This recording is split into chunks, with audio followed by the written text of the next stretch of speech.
नमस्कार, आप देख रहे द न्यूज बोर्ड। मैं हूं आपके साथ आशीष पुरोहित। आइए सबसे पहले नजर डालते हैं इस वक्त की खास खबरों पर।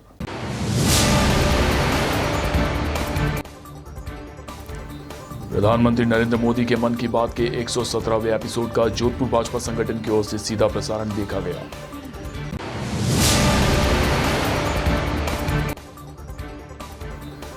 पूर्ववर्ती गहलोत सरकार द्वारा बनाए गए 9 नए जिलों और 3 संभाग को भजनलाल सरकार ने समाप्त किया।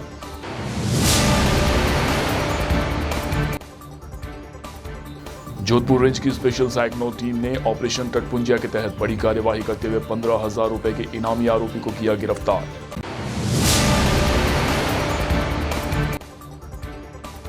जन स्वास्थ्य अभियांत्रिकी विभाग मंत्री ने जोधपुर एवं फलोदी जिले के विभागीय अधिकारियों के साथ ली समीक्षा बैठक। अवैध जल कनेक्शन पर होगी सख्त कार्यवाही।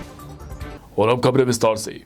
प्रधानमंत्री नरेंद्र मोदी के मन की बात के 117वें एपिसोड का आज जोधपुर भाजपा संगठन की ओर से सीधा प्रसारण देखा गया। इस अवसर पर भारतीय जनता पार्टी के सभी जनप्रतिनिधिगण, कार्यकर्ता और संगठन के पदाधिकारी मौजूद रहे।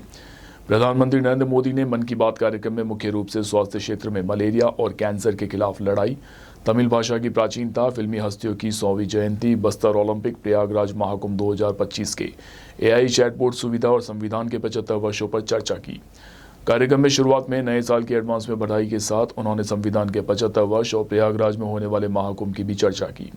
इसके अलावा उन्होंने फिल्मी हस्तियों जैसे मोहम्मद रफ़ी, राज कपूर और अक्किनेनी नागेश्वर राव गारू के भी योगदान की सराहना की। यही नहीं, पीएम ने देश में मलेरिया के खिलाफ सफल लड़ाई और कैंसर के इलाज की भारत में बड़ी संभावनाओं पर भी जोर दिया। भाजपा जोधपुर शहर जिला अध्यक्ष देवेंद्र सालेचा ने कहा कि जोधपुर में भाजपा कार्यकर्ताओं ने उत्साह के साथ प्रधानमंत्री के मन की बात के कार्यक्रम को सुना है और इस कार्यक्रम में पीएम मोदी ने कई महत्वपूर्ण बिंदु पर विस्तार से चर्चा की, जो आम जन के लिए काफी उपयोगी रही।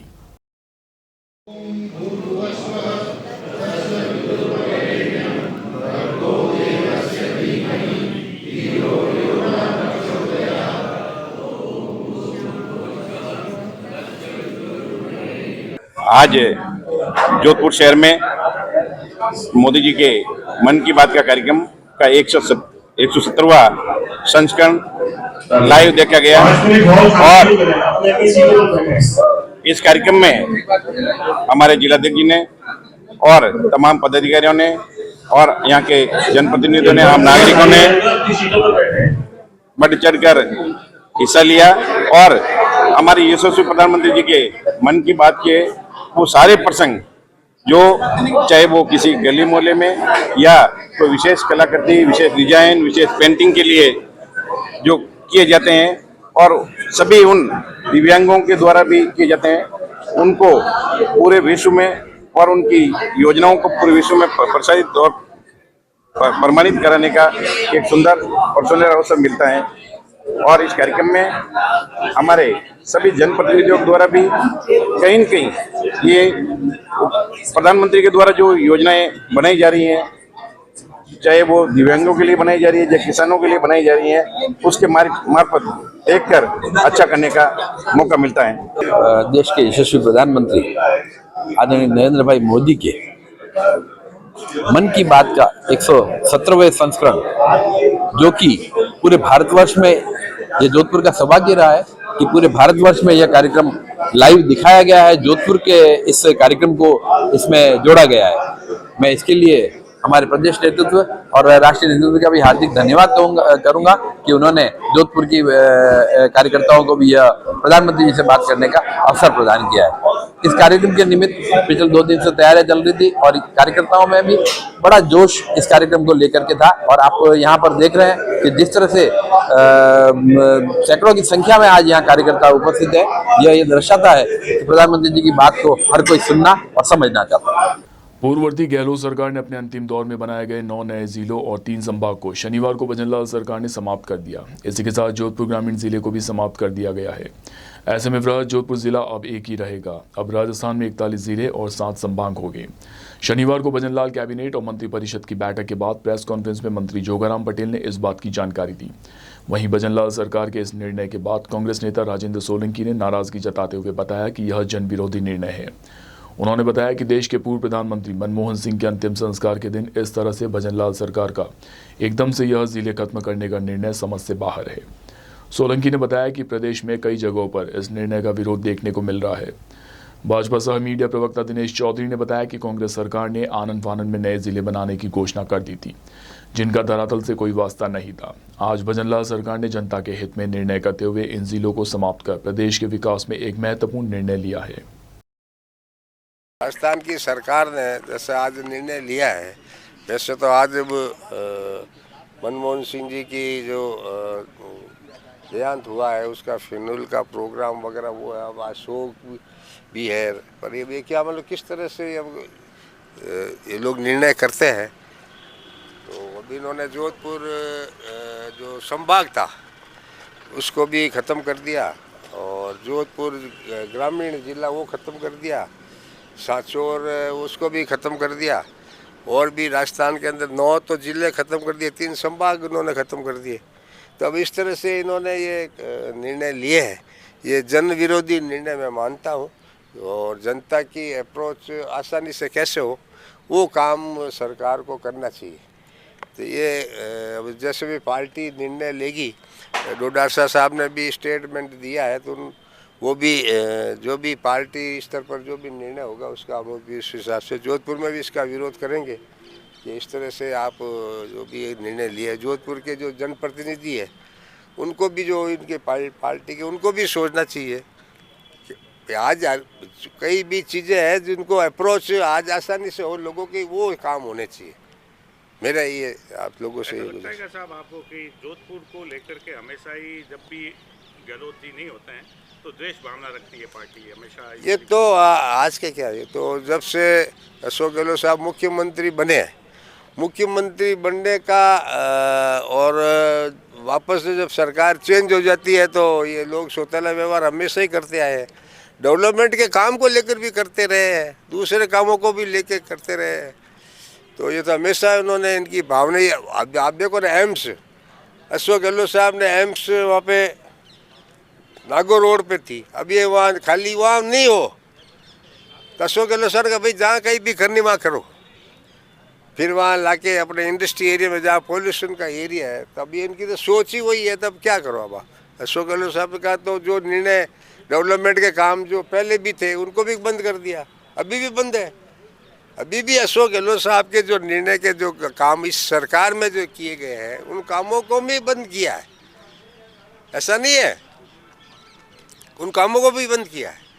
ये जो अभी आज कुछ जिले निरस्त किए गए हैं, पिछली सरकार ने आनन फानन में ये जैसे रेवड़िया बांटे थे उससे इन्होंने जिले बना दिए थे। अब जो जयपुर और जोधपुर जो ऐतिहासिक थे उनको भी इन्होंने उनको 2-2 टुकड़े कर दिए थे। हमारी जो भारतीय जनता पार्टी की सरकार आई, उन्होंने 1 साल से जनता के लिए बेहतरीन कार्य करते हुए जो भी पेपर माफियाओं के लिए SIT का गठन किया और जिलों की पुनर्रचना के लिए भी एक समिति गठन की। उस समिति ने सोच विचार के निर्णय लेकर अच्छा ही कार्य किया है और आगे भविष्य के लिए भी सरकार कुछ भी जनता की बेहतरी के लिए कार्य करेगी। जोधपुर रेंज की स्पेशल साइक्लोनर टीम ने ऑपरेशन टरपुंजिया के तहत एक बार फिर से बड़ी कार्यवाही करते हुए 15,000 रुपए के इनामी आरोपी को गिरफ्तार किया है। आरोपी मादक पदार्थ की तस्करी करता था। पिछले करीब 3 वर्षों से वह फरार चल रहा था। जोधपुर रेंज पुलिस के इस ऑपरेशन के तहत यह 7वीं कार्यवाही है। पुलिस से बचने के लिए आरोपी ने अपना गांव छोड़कर गांव के बाहर खेत में बने कच्चे मकान में रहने लगा था, लेकिन पुलिस की पकड़ से बच नहीं पाया। जोधपुर रेंज IG विकास कुमार ने बताया कि रेंज की स्पेशल साइक्लोन टीम की ओर से नशे के सौदागरों के खिलाफ लगातार अभियान चलाकर कार्यवाही की जा रही है। इसी क्रम में टीम ने 15,000 के इनामी आरोपी जितेंद्र सिंह को गिरफ्तार किया है। जन स्वास्थ्य अभियांत्रिकी एवं भूजल विभाग मंत्री कन्हैयालाल चौधरी की अध्यक्षता में रविवार को जोधपुर व फलोदी जिले की विभागीय समीक्षा बैठक discom meeting hall new power house में आयोजित हुई। बैठक में विभाग की वर्तमान गतिविधियों, जल जीवन मिशन, अमृत 2.0 योजना सहित विभागीय योजनाओं और परियोजनाओं की विस्तृत समीक्षा की गई। मंत्री चौधरी ने बैठक में कहा कि राज्य सरकार की प्राथमिकता है कि प्रदेश के हर कोने में आम जन तक स्वच्छ पेयजल उपलब्ध हो। उन्होंने अधिकारियों से कहा कि वे अपनी जिम्मेदारियों का निर्वहन पूरी निष्ठा और पारदर्शिता के साथ करें। जलदाय मंत्री ने जल जीवन मिशन और अमृत 2.0 के कार्यों की समीक्षा करते हुए निर्देश दिए कि सभी लंबित कार्य निर्धारित समय सीमा के भीतर पूर्ण किए जाए। उन्होंने चेतावनी दी है कि किसी भी प्रकार की लापरवाही करने वाले अधिकारियों के खिलाफ सख्त कार्यवाही की जाएगी। बैठक में जोधपुर शहर के विधायक अतुल बंसाली ने जोधपुर शहर की जल आपूर्ति व्यवस्थाओं और आवश्यकताओं को उठाते हुए सुझाव दिए। उन्होंने अधिकारियों को निर्देशित किया कि वे शहर के विभिन्न क्षेत्रों में नियमित रूप से फील्ड विजिट करें और नागरिकों को पेयजल आपूर्ति में किसी प्रकार की परेशानी न हो यह सुनिश्चित करें। प्रदेश की सरकार के जलदाय मंत्री कन्हैयालाल रविवार को जोधपुर दौरे पर रहे। इस दौरान उन्होंने जलदाय विभाग के अधिकारियों के साथ बैठक की।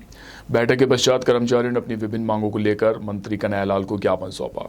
कर्मचारियों ने बताया कि उन्होंने अल्प वेतन के चलते अपना मानदेय बढ़ाने की मांग की है। कर्मचारियों का कहना है कि बढ़ती महंगाई के समय में उनके अल्प वेतन में परिवार का पालन पोषण करना भी एक चुनौती है।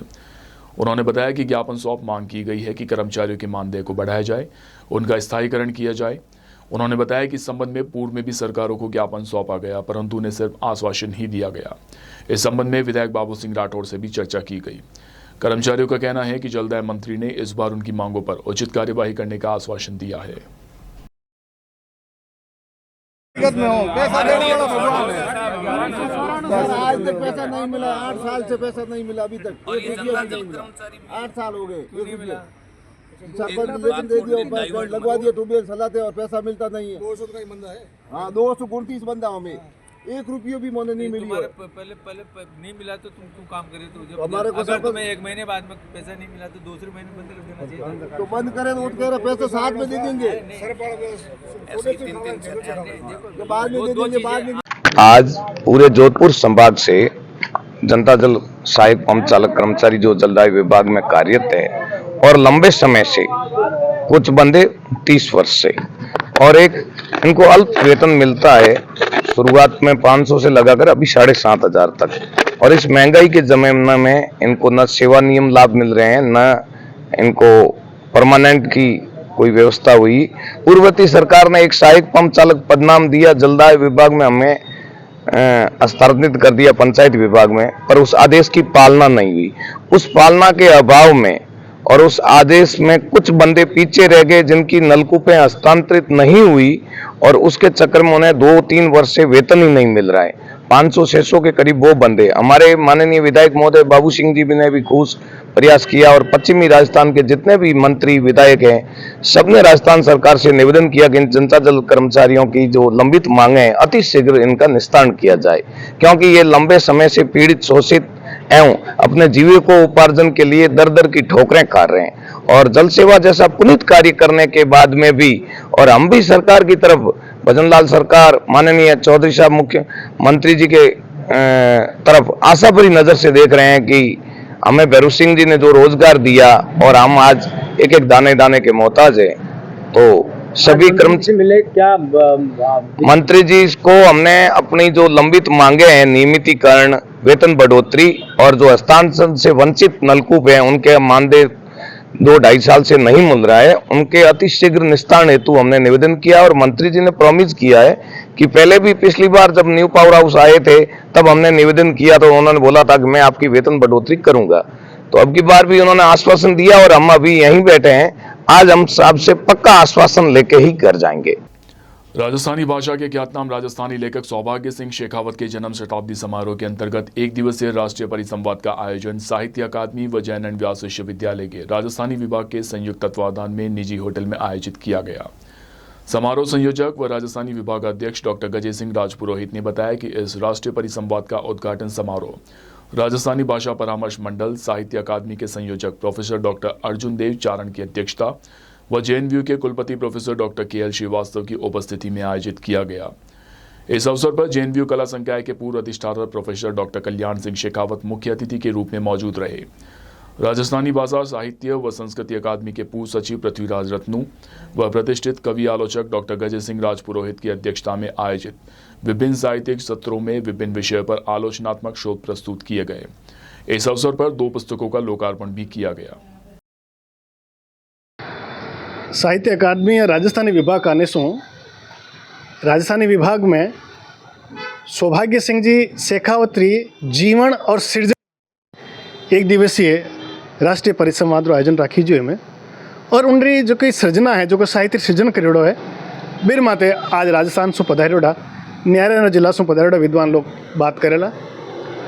और इन उद्घाटन समारोह रे शुरुआत में देश रा पहलेड़ा माननीय प्रधानमंत्री मनमोहन सिंह जी रो देवलोक होया वाने श्रद्धांजलि अर्पित करी माँ वन वास्ते 2 मिनट रो मौन राख्यो।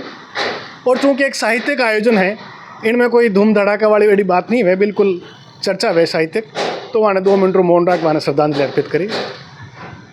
इन आयोजन रे मेन मान्यता अर्जुन देव जी चारण साहब रे सानिध्य में 2 किताबारो, एक भारत साहित्य अकादमी का आने प्रकाशित समकालीन भारतीय साहित्य और एक राजस्थानी विभाग आने प्रकाशित पारस अरोड़ा साहित्य साधना रो लोकार्पण भी हुई हो, जिनको संपादन मेज करियो हूँ। और राजस्थानी विभाग रो 50वां स्थापना रो साल है और जनवरी रे आखिरी सप्ताह में एक बड़ो 3 दिन रो उत्सव में राख रही हैं, जिसमें प्रयास में लोग करिए कि राजस्थान रा मान्यता राज्यपाल और कुलाधिपति उन उद्घाटन करने वास्ते अटे पधारे और इन संबंध में मान्यता कुलपति माने शहर स्वीकृति दी है, तो उन लगोलग में साहित्यकार में आगे लग रहे हैं। राजपुरोहित सेवा न्यास की ओर से प्रतिवर्ष की भांति इस वर्ष भी प्रतिभा सम्मान समारोह जोधपुर के डॉक्टर एसएन मेडिकल कॉलेज में आयोजित किया गया। राजपुरोहित सेवा न्यास ने जानकारी देते हुए बताया कि इस वर्ष 22वां प्रतिभा सम्मान समारोह आयोजित किया गया, जिसमें पूरे देश से प्राप्त एंट्रीज के आधार पर समाज की 700 प्रतिभाओं को सम्मानित किया गया। कार्यक्रम में वेदांताचार्य डॉक्टर ध्यानराम जी महाराज मुख्य अतिथि के रूप में मौजूद रहे।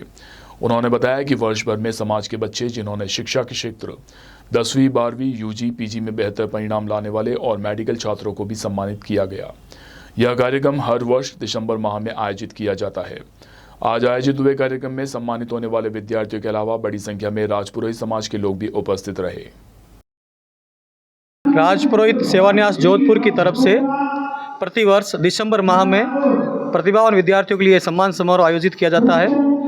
आपको जानकर यह बड़ी खुशी होगी कि पिछले 22 वर्षों से ये कार्यक्रम राजपुरोहित सेवा न्यास की तरफ से किया जा रहा है और इसमें हम 10वीं 12वीं और यूजी और पीजी, साथ ही साथ में एनसीसी और आईआईटी आदि मेडिकल स्टूडेंट्स को भी हम सम्मानित करते हैं। और आपको ये जानकर खुशी होगी कि पूरे भारतवर्ष से इसमें एंट्री आती है और इस बार हम जो है लगभग 700 बच्चों को सम्मानित कर रहे हैं। जोधपुर में श्री परशुराम चिकित्सा सेवा संघ व रोटरी ब्लड बैंक के तत्वावधान में चौपासनी हाउसिंग बोर्ड सेक्टर 19 स्थित लटियाल माता मंदिर में चिकित्सा परामर्श शिविर व रक्तदान शिविर का आयोजन किया गया। संयोजक नटवर थानवी ने बताया कि यह विशाल रक्तदान शिविर स्वर्गीय नरेंद्र कुमार व्यास व स्वर्गीय गणेशी देवी की स्मृति में आयोजित किया गया है, जिसमें बड़ी संख्या में युवाओं ने जोश और उत्साह के साथ भाग लिया। रक्तदान शिविर में 50 से अधिक यूनिट रक्त संग्रहण किया गया। उन्होंने बताया कि यह रक्त थैलेसीमिया पीड़ित बच्चों के लिए संग्रहित किया गया। कार्यक्रम में रक्तदाताओं के उत्साहवर्धन के लिए पहुंचे पूर्व जिला अध्यक्ष जगत नारायण जोशी ने बताया कि रक्तदान महादान है, इसके लिए सभी युवाओं को निस्वार्थ भाव से आगे बढ़ना चाहिए। जोशी ने विशाल रक्तदान शिविर के लिए आयोजकों को बधाई दी। मैं नटवर थानवी, संयोजक श्री परशुराम चिकित्सा सेवा संघ जोधपुर, आज 29 दिसंबर को लटियाल माता मंदिर प्रांगण 19 सेक्टर में विशाल रक्तदान शिविर का आयोजन किया गया है। परशुराम चिकित्सा सेवा संघ का श्री नरेंद्र कुमार व्यास और श्रीमती गणेशी देवी व्यास की स्मृति में, और यहाँ सारे लोग देख रहे हैं कि रक्तदाताओं की भीड़ उमड़ रही है। हमारा जो लक्ष्य था कि 30 से 50 यूनिट के बीच में रक्तदान होगा, उससे अधिक लोग अभी क्यू में खड़े हैं। 2 बजे तक का रक्तदान शिविर था, लेकिन समय बढ़ा दिया गया है और लोगों का बहुत ही अच्छा रिस्पॉन्स आ रहा है। मैं और लोगों से भी अपील करूंगा कि जहां भी रक्तदान शिविर होते हो, जहां भी इस तरह के कैंप का आयोजन होता हो, बढ़ चढ़ कर भाग लें। आपकी एक बूंद जो है कई लोगों को जिंदगी दे सकती है, कई लोगों को जो है उनका जीवन बचा सकती है। आप अपने साथ में मातृशक्ति से निवेदन है कि वे भी अपने मन का भय दूर कर इसमें बढ़ चढ़ कर हिस्सा लें। ये रक्त जो आप ले रहे हैं, ये 1 यूनिट रक्त लिया जाता है जो वापस 15 दिन में शरीर में डेवलप हो जाता है। किसी तरह का भय, किसी तरह की चिंता ना रखें। और आप देख रहे हैं कि यहाँ युवाओं में बहुत जोश है। मैं सभी का आभार व्यक्त करता हूँ कि वे आए हैं और रक्तदान दिया है। धन्यवाद। लटियाल माता मंदिर के इस पवित्र प्रांगण में पूजनीय मां संत तारा देवी के सानिध्य में परशुराम चिकित्सा सेवा संघ के तत्वावधान में रक्तदान शिविर का आयोजन किया गया, जिसमें 50 से भी अधिक युवाओं ने बढ़ चढ़कर हिस्सा लिया। और ये जो रक्त है, ये थैलीसीमिया से पीड़ित बच्चों के लिए और जो जरूरतमंद आते हैं मरीज, उनको दिया जाएगा। और जो लक्ष्य हमने रखा था 50 का, उससे भी कहीं अधिक। आप युवा का जोश देख रहे हैं, अभी तक लाइन में लोग खड़े हैं रक्त देने के लिए। तो वास्तव में बहुत ही सफलतापूर्वक और बहुत ही शानदार तरीके से इस शिविर का संचालन हो रहा है और हमें उम्मीद है कि हम 70 से अधिक यूनिट यहाँ पर रोटरी ब्लड बैंक में आज जो हमारे युवा साथियों के द्वारा श्रद्धेय श्री नरेंद्र कुमार जी व्यास और आदरणीय माता जी गणेशी देवी जी की याद में जो रक्तदान शिविर के साथ में चिकित्सा परामर्श शिविर रखा गया है, ये न केवल समाज के युवाओं में जो नशे की प्रवृत्ति की ओर बढ़ रहे हैं उन युवाओं को संदेश देगा, बल्कि मानव जाति के लिए उनकी रक्षार्थ, क्योंकि एक व्यक्ति अगर एक ब्लड देता है तो वो 3 व्यक्तियों की जान बचाता है। ऐसा जो शिविर रखा गया हमारे युवा संघ की तरफ से, जो 50 से ज़्यादा यूनिट अभी तक डोनेट हो चुके हैं, साथ में चिकित्सा जांच भी चल रही है, तो मैं सबको बधाई देता हूँ। आदरणीय नरेंद्र कुमार जी और आदरणीय माता जी गणेश देवी जी के आशीर्वाद से सब युवाओं ने जो ये मिलकर अच्छा और पुनीत कार्य किया है, ये समाज के युवाओं को मैसेज देगा कि जब भी अपने जो घर में पूजनीय होते हैं, चाहे पिताजी, माताजी, दादाजी, उनकी पुण्यतिथि हो, जयंती हो या बच्चों का बर्थडे हो, तो उस दिन हम ऐसा सेवा कार्य जो रक्तदान शिविर करें और एक मानव जाति के लिए अच्छा कार्य करें। ये मेरा आप सबसे आग्रह रहेगा। बहुत बहुत धन्यवाद, पूरी टीम को मेरी ओर से बधाई। और यह वक्त तो चला एक छोटे से ब्रेक का। ब्रेक के बाद भी खबरों का सिलसिला जारी रहेगा। आप बने रहिए द न्यूज बर्ड के साथ।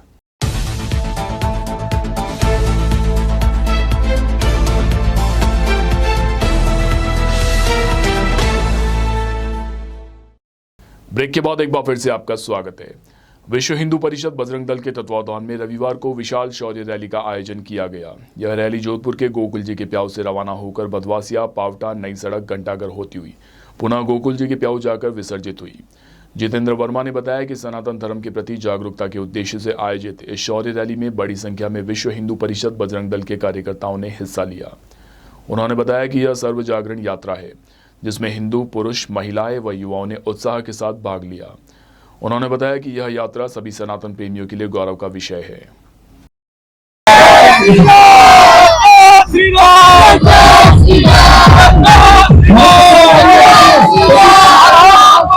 दल की शौर्य जागरण यात्रा है। इसमें सभी हिंदू भाइयों से निवेदन करके इस यात्रा में शामिल किया गया और ये यात्रा सभी हिंदुओं के लिए गौरव की बात है। और हमारा मिशन है कि सभी हिंदू भाई इस यात्रा के साथ ही सभी हिंदू एक साथ जुड़ें और देश की रक्षार्थ अपने कार्य करें, अपने धर्म को आगे बढ़ाएं और हिंदू धर्म के लिए, सनातन धर्म के लिए कार्य करें। तो यात्रा कहाँ से आरंभ हुई है? गोकुल जी के प्याऊ से यात्रा प्रारंभ हुई है और घंटाघर होते हुए वापस गोकुल जी की प्याऊ जाएगी। आपका परिचय? जी, नाम आपका? मेरा नाम जितेंद्र वर्मा है और मैं इस दल से जुड़ा हुआ हूँ और हमारा मिशन है कि हम सभी भाइयों, हिंदू भाइयों को एक करें और देश में जो है जागृति पैदा करें ताकि हमारी बहन बेटियों से कोई गलत व्यवहार न कर सके। बाबा रामदेव सेवा संस्थान द्वारा प्रतिवर्ष की भांति इस वर्ष भी प्रतिभा सम्मान समारोह का आयोजन जोधपुर के शास्त्री नगर स्थित स्टील भवन में किया गया। बाबा रामदेव सेवा संस्थान के नरसिंह गहलोत ने बताया कि संस्थान द्वारा प्रतिवर्ष अलग अलग क्षेत्रों में अपनी सेवाएं देने व बेहतर कार्य करने वालों को एक प्रक्रिया के तहत चयनित कर सम्मानित किया जाता है। उन्होंने बताया कि संस्थान की कोर कमेटी द्वारा संभाग स्तर पर आए हुए आवेदन के आधार पर प्रतिभाओं को चयन किया गया। कार्यक्रम में 3 category Baba Ramdev lifetime achievement award, Baba Ramdev वरिष्ठ सेवा सम्मान, बाबा रामदेव युवा प्रोत्साहन सम्मान के तहत कुल 47 प्रतिभाओं का सम्मान किया गया। कार्यक्रम में भाजपा नेता व पूर्व न्यासी कमलेश पुरोहित, डॉक्टर एसएन मेडिकल कॉलेज के प्रिंसिपल डॉक्टर बीएस जोधा मुख्य अतिथि के रूप में मौजूद रहे। बाबा रामदेव समाज सेवा संस्थान द्वारा हर वर्ष राज्य स्तरीय पुरस्कार का आयोजन किया जाता है, जिसमें जोधपुर संभाग से जो भी चयनित जो प्रतिभाएं होती है, खेलकूद के अंदर हो, चाहे पर्यावरण संरक्षण का हो, चाहे गौरक्षा के अंदर हो, चाहे पत्रकारिता हो, किसी भी क्षेत्र के अंदर उन्होंने लंबे समय तक अच्छा काम किया है और संस्थान के साथ मिलकर एक अच्छी टीम बनाई है। तो ऐसे लोगों का चयन करके इस पुरस्कार सम्मान समारोह का आयोजन किया जाता है। इसके लिए बाकायदा एक सिस्टम से आवेदन वितरित किए जाते हैं। तो आवेदन के हिसाब से कमेटी बनती है और कमेटी के अंदर हमारे जो संस्थान की कोर कमेटी है, जो मार्गदर्शक टीम है, वो सब मिलकर अंतिम रूप देते हैं और इसमें संस्थान से जो जुड़े सदस्य हैं उनको वरीयता कम देकर जो लोग हैं उनको इसमें ज्यादा वरीयता दी जाती है। जो पुरस्कार में कुल 47 लोगों को सम्मान किया जा रहा है, जिसमें 3 कैटेगरी है, Baba Ramdev lifetime achievement award, Baba Ramdev वरिष्ठ सेवा सम्मान, बाबा रामदेव युवा प्रोत्साहन पुरस्कार। Citizen society for education Jodhpur के तत्वावधान में पद्मश्री डॉक्टर सीताराम लालस की जन्म जयंती के अवसर पर जोधपुर के लालस चौराहा पर पुष्पांजलि सभा आयोजित की गई। सोसाइटी के किशन गोपाल ने बताया कि डॉक्टर सीताराम लालस ने राजस्थानी भाषा की महत्ता में अपना विशेष योगदान दिया। उन्होंने बताया कि उनकी जन्म जयंती व पुण्यतिथि संयोग से एक ही दिन आती है। इस अवसर पर आज पुष्पांजलि सभा आयोजित की गई, जिसमें उनकी मूर्ति पर माल्यार्पण कर उन्हें श्रद्धांजलि अर्पित की गई। वहीं इस अवसर पर राजस्थानी भाषा में अपने 75 वर्ष पूर्ण कर चुके 4 साहित्यकार प्रोफेसर जहूर खान मेहर, डॉक्टर सोहनदास चारण, डॉक्टर विक्रम सिंह गुंदू व चांद कौर जोशी का सोसाइटी की ओर से राजस्थानी भाषा में विशेष सेवा के लिए सम्मान किया गया। 30 दिसंबर है, पद्म श्री डॉक्टर सीताराम जी लालस की जन्म तिथि और पुण्यतिथि एक ही दिन आती है।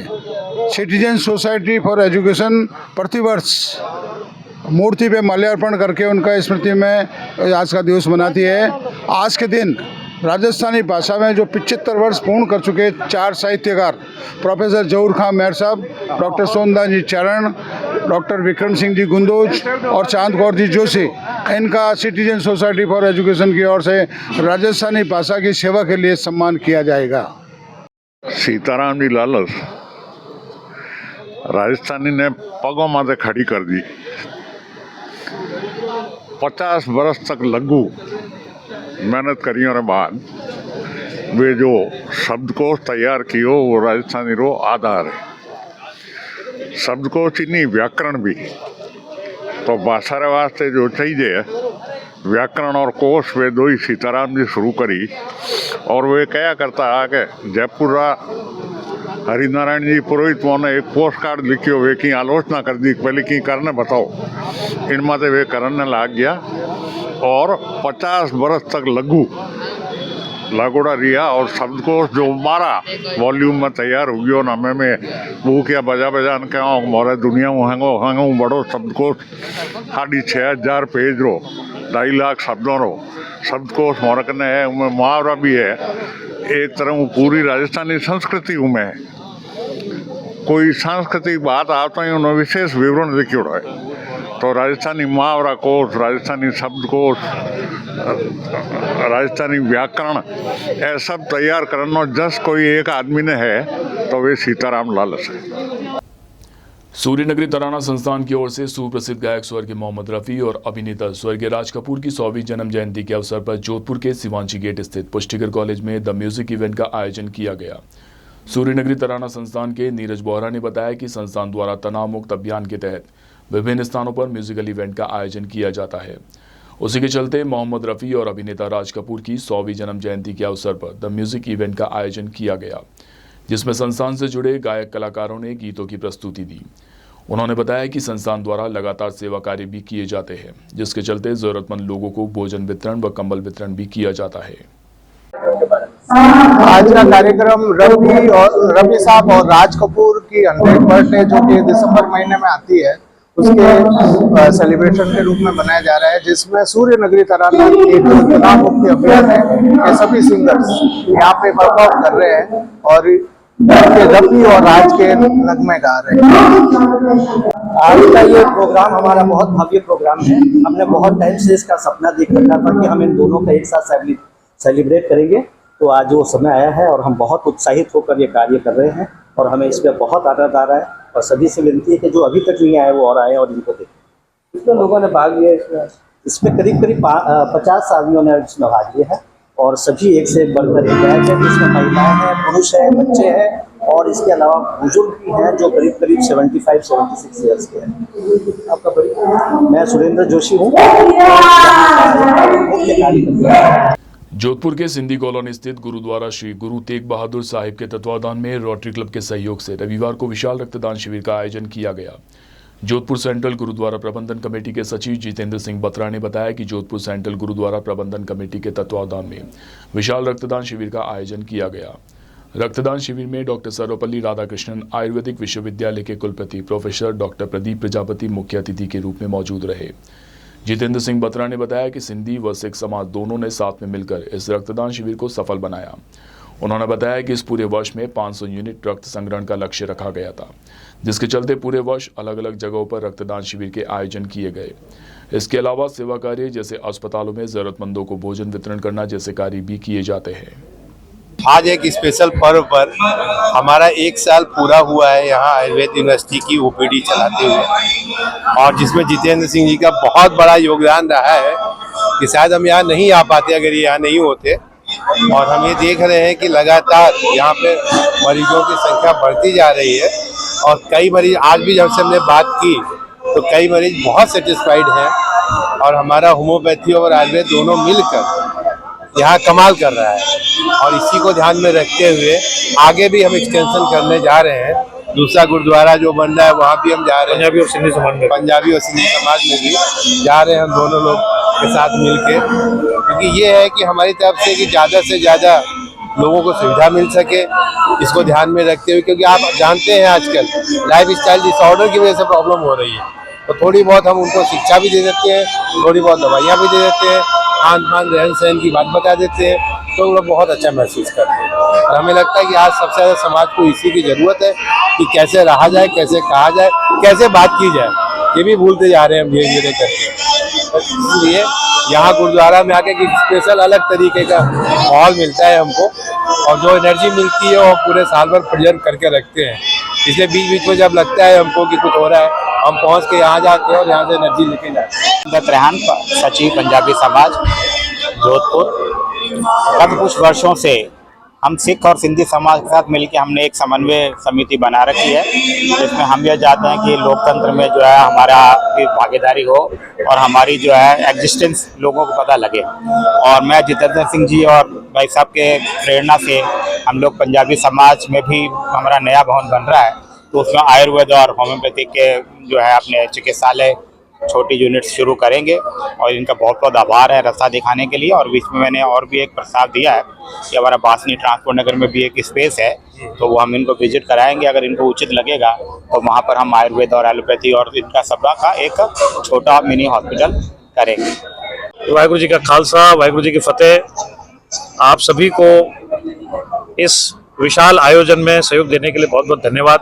और जैसा कि आप देख रहे हैं, वाइस चांसलर साहब खुद पधारे हुए हैं, आयुर्वेद विश्वविद्यालय के किरण प्रजापति जी। और मैं एक बार आपसे मिला था और हमने कहा था कि हम शुरू करना चाहते हैं, और आपने बिल्कुल सतत्परता से उसको शुरू किया और आज 1 साल भी हमें पूरा हो गया। और पूरी टीम, खासतौर से संजय श्रीवास्तव जी का भी मैं इस पर धन्यवाद दूंगा कि जिनकी पूरे सहयोग से हमारे पास ये चलता रहा है। और जैसा कि रेहान साहब ने कहा है, पंजाबी सिंधी सिख समाज एक इकट्ठा गुरु नानक नाम लेवा समाज है जो हर प्रोग्राम अपने इकट्ठे करता है। आपको याद होगा आज से कुछ साल पहले गांधी मैदान में 550वां गुरुपुरब गुरु नानक देव जी का हमने बहुत बड़े स्केल पे बनाया था। ये उसकी एक छोटी सी प्रतिरूपी है और बहुत जल्दी हम इसको बड़े स्केल पे ले जा रहे हैं। आप जैसा जानते हैं, आज की तारीख में हमारे पास 5 कैंप लगे हैं। आयुर्वेदिक कैंप लगा हुआ था, एलोपैथी CMHO के सहयोग से था, एक्यूपंक्चर कैंप लगा हुआ था डॉक्टर राजेश पुरोहित जी के सहयोग से, और हमारे पास फिजियोथेरेपी कैंप डॉक्टर गगनदीप जी के, और रोटरी क्लब के माध्यम से आज हम लोग रक्तदान शिविर भी कर रहे हैं। ये हमारा 4था रक्तदान शिविर है इस साल का। सिख समाज अपने सामाजिक सरोकारों में हमेशा आगे रहा है, चाहे वो किसी भी प्रकार की चीज की सहायता हो, चाहे एम्स में कच्चा राशन देना हो उन लोगों के लिए, या रक्त की हो थैलेसीमिया पेशेंट्स के लिए, हम हमेशा आगे रहे। और इस साल जो हम ये रक्त यूनिट दे रहे हैं, करीब 500 के ऊपर यूनिट सिख, सिंधी और पंजाबी समाज द्वारा दिया जा चुका है। और हम इसी तरीके से सारे समाजों से आग्रह करते हैं हमारे साथ जुड़ें और इस काम को आगे बढ़ाएं। मैं जितेंद्र सिंह बत्रा, सचिव जोधपुर सेंट्रल गुरुद्वारा प्रबंधक। अखिल भारतीय पुष्टिकर सेवा परिषद की ओर से आयोजित 5 दिवसीय फुटबॉल मैच प्रतियोगिता का आयोजन जोधपुर के श्री राजकीय उमेद स्टेडियम में रविवार को समापन हुआ। रविवार को खेले गए फाइनल मुकाबले में सेठी क्लब ने एक तरफा मुकाबले में बेहतरीन खेल का प्रदर्शन करते हुए UAFC क्लब को 4-0 से हराकर कप पर कब्जा किया। अखिल भारतीय पुष्टिकर सेवा परिषद के महामंत्री और मुख्य संयोजक अमरचंद पुरोहित ने बताया कि प्रतिवर्ष की भांति इस वर्ष भी आयोजित हुए इन 5 दिवसीय मुकाबलों में पुष्करना समाज की 6 टीमों ने क्लब वाइज भाग लिया। उन्होंने बताया कि समापन समारोह के दौरान भाजपा नेता और पूर्व न्यासी कमलेश पुरोहित और श्री किशन व्यास मुख्य अतिथि के रूप में मौजूद रहे।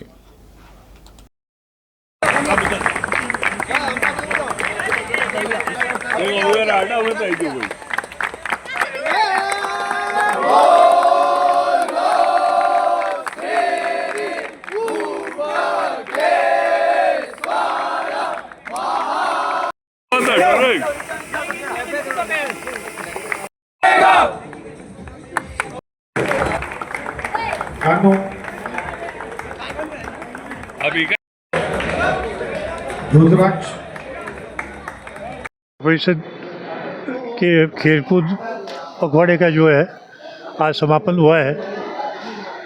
फुटबॉल का जो है फाइनल मैच आज सेठी क्लब और UAFC क्लब के बीच में खेला गया।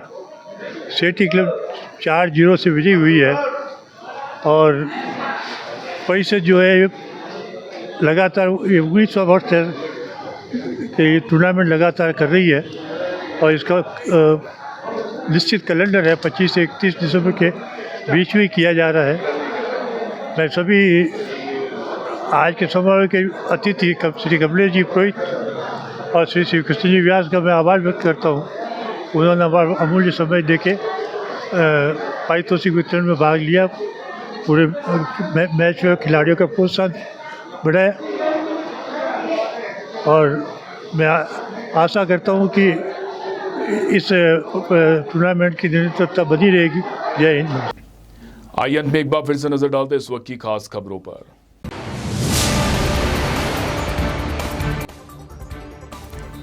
प्रधानमंत्री नरेंद्र मोदी के मन की बात के 117वें एपिसोड का जोधपुर भाजपा संगठन की ओर से सीधा प्रसारण देखा गया।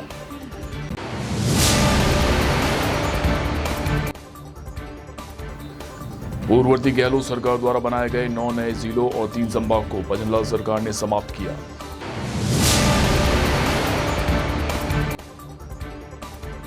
जोधपुर रेंज की स्पेशल साइक्लोन टीम ने ऑपरेशन टटपुंजिया के तहत बड़ी कार्यवाही करते हुए 15,000 रुपए के इनामी आरोपी को किया गिरफ्तार।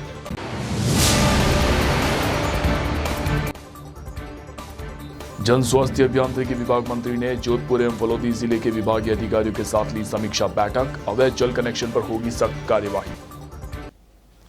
अभी के लिए फिलहाल इस बुलेटिन में इतना ही। प्रदेश की और खबरें जानने के लिए आप बने रहिए द न्यूज बर्ड के साथ।